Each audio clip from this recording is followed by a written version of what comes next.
In the headlines, Dr. Theodore Thomas treated for a gunshot wound to the head in a weekend incident in the Kainago territory. The Convent High School secures its third consecutive Miss Teen Dominica title.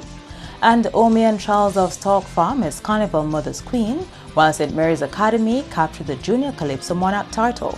I am Andrea Louis with the Channel 5 News. Back with the details after this. Imagine you have Hollywood at your command. Introducing Flow Evil. Red cheese, gold rings, all black, everything creeping through the night. Anywhere you are. Big girls don't scream hard like Halloween, make me feel alive. There's a world of entertainment here, and you run the show. Flow Evil. Thank you for staying with us. First up, a life-threatening shooting and savage physical attack making up some of the police reports coming out of an eventful weekend. Here are some of the reports received so far. One individual is assisting the police with investigations after Nasio Sentile of Bataka was shot in his right thigh with a 9mm pistol. The incident occurred at 1:20 a.m. Sunday in Bataka. He received medical attention at the Princess Margaret Hospital. A 28-year-old male was found unresponsive on the beach at Le Pointe on Sunday morning. Police say when they found him, Makion Lazar had a laceration to his forehead and a swollen face. The 28-year-old from Coliho was transported to the hospital where he was attended to and admitted. Investigations are ongoing.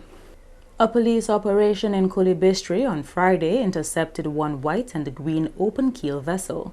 As a result, one male individual was arrested on the vessel and charged with illegal entry. 7 others found on shore were also arrested and charged for illegal entry. All 8 individuals are Venezuelan nationals. On Friday, James Moise, male 62 years old of Point Michel, reported to the police at Point Michel that his nephew, Yanil Moise, 23 years of Point Michel, left home on the 1st of February 2019 and up to the time of the report has not returned. General and laparoscopic surgeon at the Princess Margaret Hospital is reported to have been treated and released from the hospital. Dr. Theodore Thomas was apparently shot sometime late Saturday night. So far, there has not been a police report. DNO is reporting that Dr. Thomas was shot in the head. In a social media post, the doctor's sister, who has condemned the act, expressed disgust at the incident. She expressed relief that the bullet did not go through his skull. Dr. Thomas, who is from Siniku, is reported to be very active in the community. On to carnival developments. The Convent High School has won the Miss Teen Dominica title in a 3-peat streak. 15-year-old Kiana Dyer of the Convent High School made an almost clean sweep of the awards on her way to winning the Miss Teen Dominica title. Dyer captured 6 of the 9 awards, namely Miss Photogenic, Best Speech, Best Spectacular Creation, Best in Spectacular Creation, Best Evening Wear, and Best Performing Talent. With my crazy verbosity, I will crush sexual predators and internet bullies. I know all the evil that you do. Look up, this carnival season, Magala coming for you. What? What you mean you don't know what? Come, let Magala show you the best real man ever.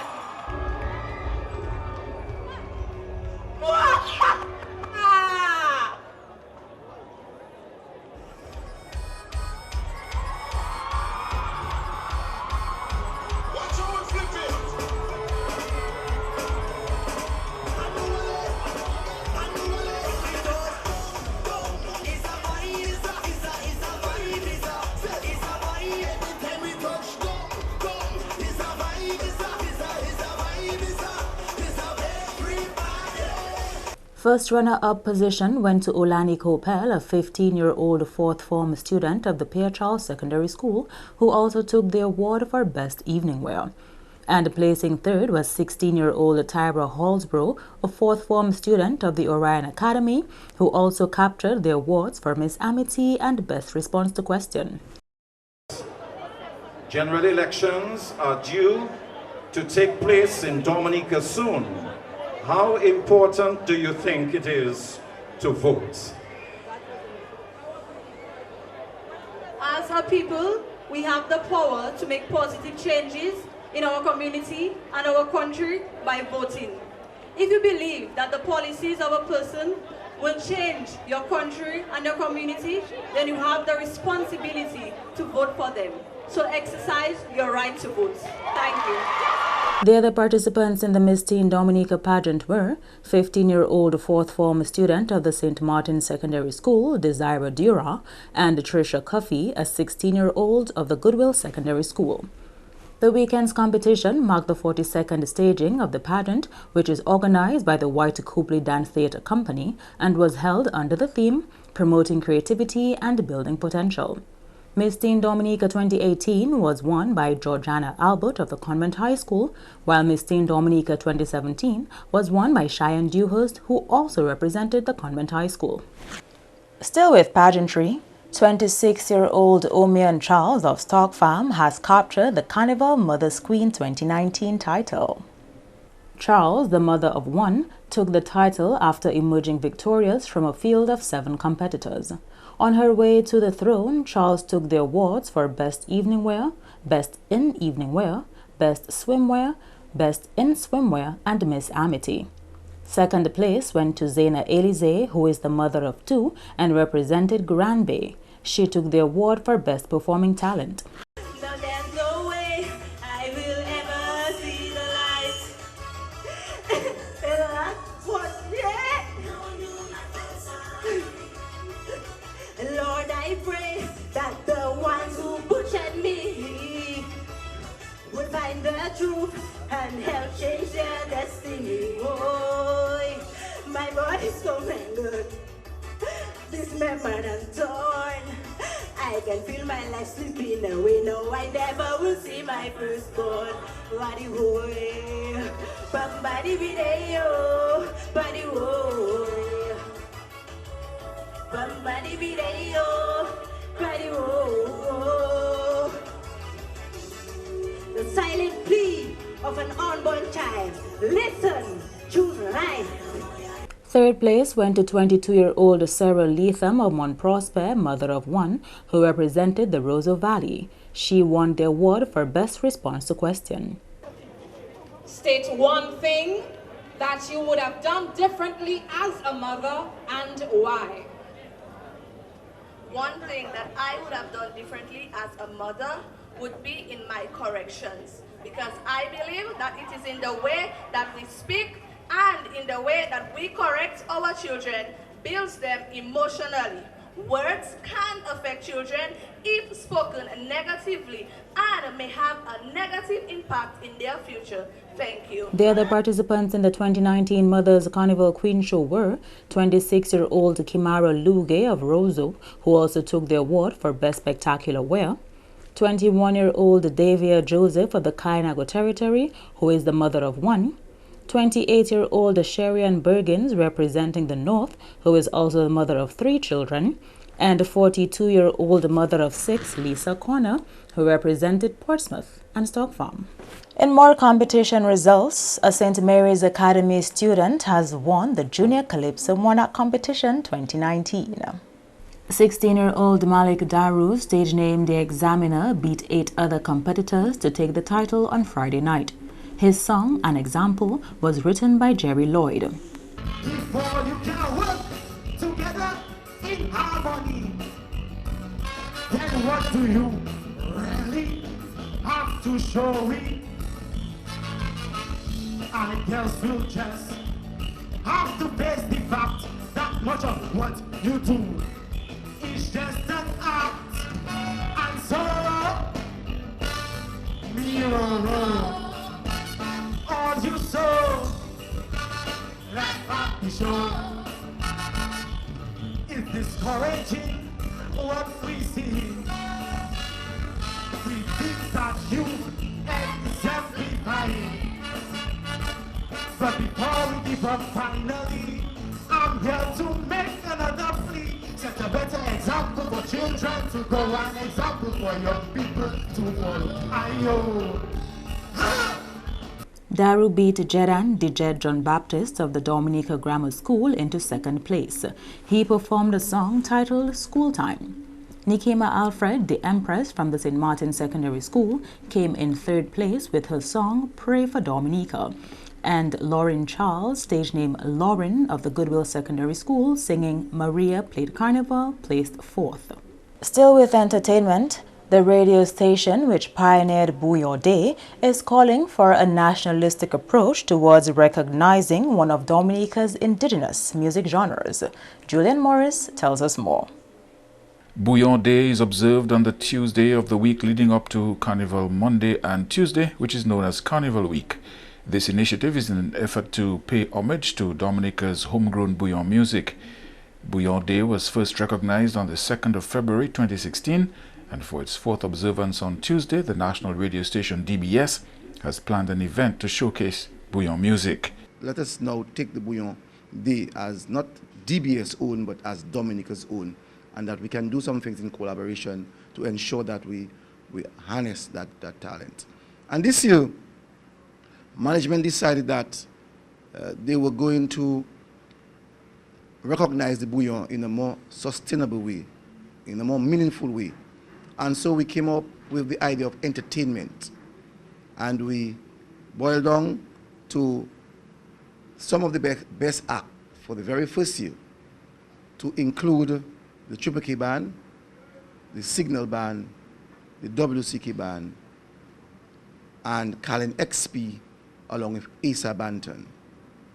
And we have spoken to Kex Mafia, who has also endorsed to be part of that entertainment aspect of it. Joseph says the small contribution requested for this concert will be used to give back to the bouillon community and wider society. And we would like to do two things in that proceeds. One, we would want to ensure that the young men of Newtown, that is the Football Academy, is given a contribution, a meaningful contribution, because they'll be leaving our shores in Easter. And we saw the need, as DBS, we saw the need to contribute, to make a contribution, to give to the Academy so that they can partake in a festival for young boys in Guadeloupe for the Easter season. And the second concept that came about was, how could we put some money into a kitty? And in that kitty, it will be a revolving fund which will be made available to a band a year. The Bouillon Day concert is scheduled for 6 p.m. at the Riverside Arch between the AC Loblanc and West Bridges. You are watching the Channel 5 News. Stay tuned for more after the break. Imagine you have Hollywood at your command. Introducing Flow Evil. Red cheese, gold rings, all black, everything creeping through the night. Anywhere you are, Big girls don't scream hard like Halloween, make me feel alive. there's a world of entertainment here, and you run the show. Flow Evil. Welcome back. OAS Secretary General Luis Almagro has responded to a statement by CARICOM Chairman Dr. Timothy Harris, which has criticized a tweet posted by Almagro on 7th February. Julian Morris has that story. In that tweet, Almagro said he had met with Dominica's former UN Ambassador Crispin Gregoire, who expressed concern that Dominica's upcoming election is not free and fair. Almagro's statement drew a response from Foreign Affairs Minister Francine Barron, who demanded a withdrawal of the tweet and an apology. Refusing to apologize and take down the tweet, Almagro has pushed back on the CARICOM chairman's assertion that he had acted beyond the competence of his office. Almagro believes the CARICOM chairman's assertion is wrong. The tweet published on February 7 says, "Today I met with former ambassador to the UN, Crispin Gregoire, who expressed his concern that the upcoming elections in Dominica are not free and fair. He also requested OAS official assistance to help ensure a level playing field in the country." Almagro says, as is evident from the transcript, Ambassador Gregoire expressed his concern to him and he formulated the communication. He says it is worth noting that according to a study published by the Harvard Kennedy School of Government at the University of Sydney, Dominica is the country with the lowest rate of implementation, below 10%, of the recommendations of OAS electoral observer missions.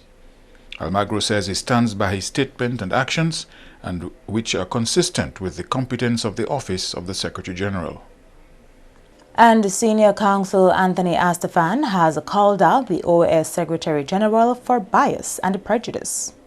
First of all, he has not disclosed that the Honorable Prime Minister in 2017 had demanded that he be fired for the manner in which he was handling issues relating to the Bolivarian Republic of Venezuela.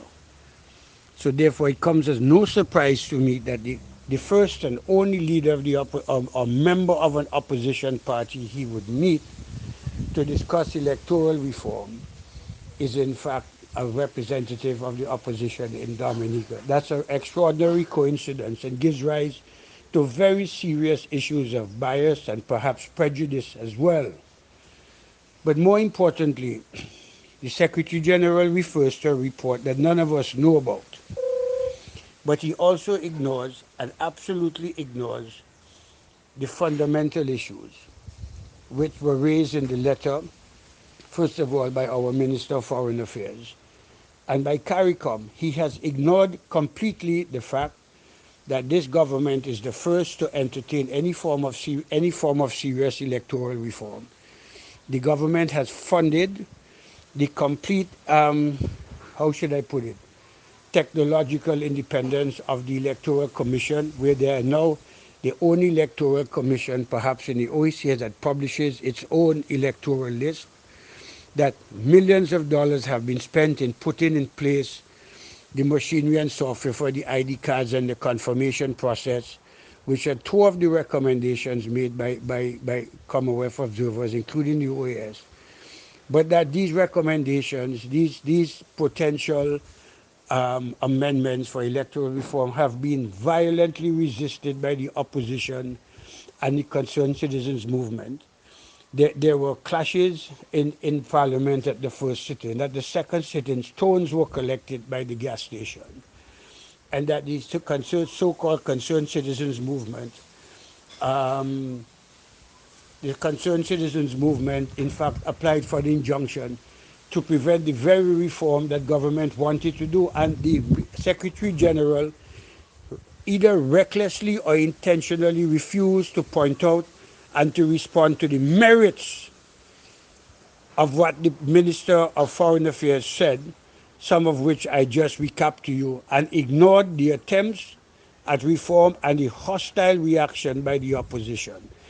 And I think, frankly, that his response is a pathological excuse for his ego and his failures, and I have no doubt that CARICOM will respond to him in due course. And finally, I must add that the Secretary General's reliance on this report is deceptive, dishonest, and false, terribly misleading, and indicative of his dishonest state of mind. Hear what it says. Countries also show different implementation rates of the recommendations as Figure 2 portrays. For example, Colombia, Salvador, and others, including Venezuela, show implementation rates of 72, 70, 67, and 65% respectively, while in the Caribbean, concretely, St. Kitts and Nevis, Antigua and Barbuda, Dominica, Bahamas, implementation rates do not reach 10%, which may be due to the different legal and historic traditions, as well as to different levels of regulation within these countries. The Secretary General deliberately left these words out. And these words mean that, the qualifying words mean that the implementation rates may not be as high as the others because of different legal and historical traditions, as well as different levels of regulations within these societies, unquote, meaning that we already have significant legislation in place regulating free and fair elections. And this man deliberately left that out. To end the news, the headlines again. Dr. Theodore Thomas treated for a gunshot wound to the head in a weekend incident in the Kainago territory. A convent high school secures its third consecutive Miss Teen Dominica title. And Omion Charles of Stock Farm is Carnival Mother's Queen, while St. Mary's Academy captures the Junior Calypso Monarch title. Feel free to contact us at news@MarpinNewsMon25thFeb2k19. You can also access or pause the newscasts on the YouTube channel. On behalf of the entire production team, I'm Andrea Louis, and to all of our viewers around the world, thank you so much for watching. Join us tomorrow.